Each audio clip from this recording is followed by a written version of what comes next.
Hi, I'm Kevin Miller, the VP of Data Insights here at Sifted, and today I want to go through the UPS peak announcement that came out over the weekend and what that means to us.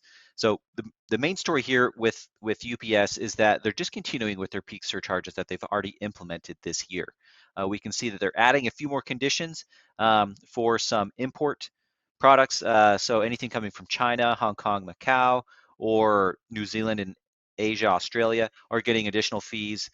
We've already seen that on some of the exports, they've already had some additional fees this year since March, or other shipments from Europe and things like that are continuing until further notice. We don't know when that notice will be.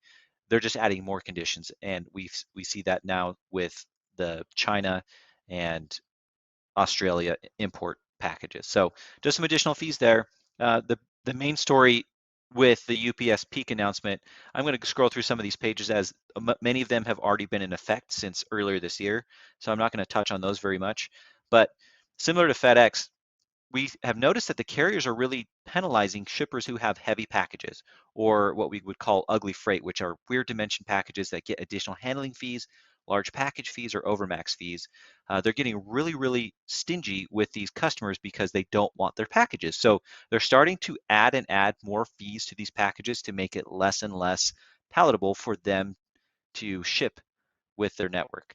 Um, so we've already seen that this year, UPS had already added an additional $3.50 per additional handling package. Now they're going to add $6.50 in the holiday peak season starting on October 2nd. For large package, we see that they're going from $40 to $70. And for our Overmax customers who, there was no peak surcharge on that, is now getting a $400 additional charge on that fee that's already over $1,000. So 40% increase in that charge, and really we're about doubling the other charges that have to do with weight. So any customers that have large packages that they need to reduce the weight, now is the time to start planning that, because for this holiday season, you're going to get hit really hard with fees if you don't.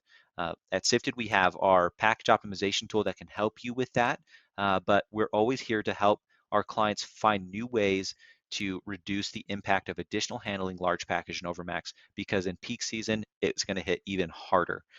The other thing I wanted to really touch on, that's not anything that's new for the holiday peak season, is the residential delivery surcharge. Um, FedEx did this too, where they included, you know, if you ship more than 20,000 packages during any week. It used to be 25,000 packages last year. This year it's 20,000 packages.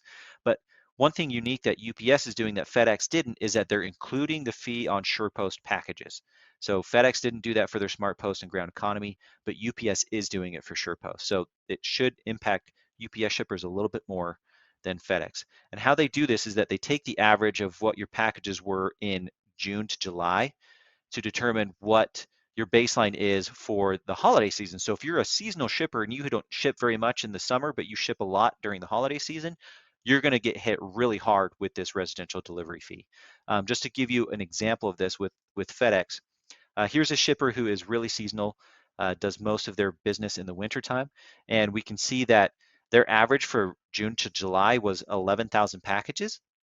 Now that's pretty small because the threshold is 20,000 packages, but we can see that as we start getting into the winter months, um, they start hitting well above the 20,000 mark, even up to 132,000 packages. But because their denominator is so small, because they didn't ship very much in the summer, they're getting hit with the maximum residential delivery peak surcharge of $6 and $7. So for this particular client, they were hitting about 3.5 million extra just in the residential delivery charge for the FedEx announcement.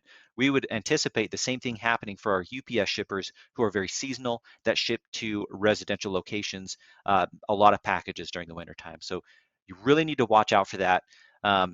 We here at Sifted are going to create estimates for the peak announcement that UPS has just created to give you an idea of what that is. But now is the time to plan for it, because if this is going to impact you heavily, you've got to make sure that your budgets are in place, that your operations are tidy, so that you can try to avoid as many of these fees as possible, mainly being the additional handling, large package fees, and this residential delivery surcharge.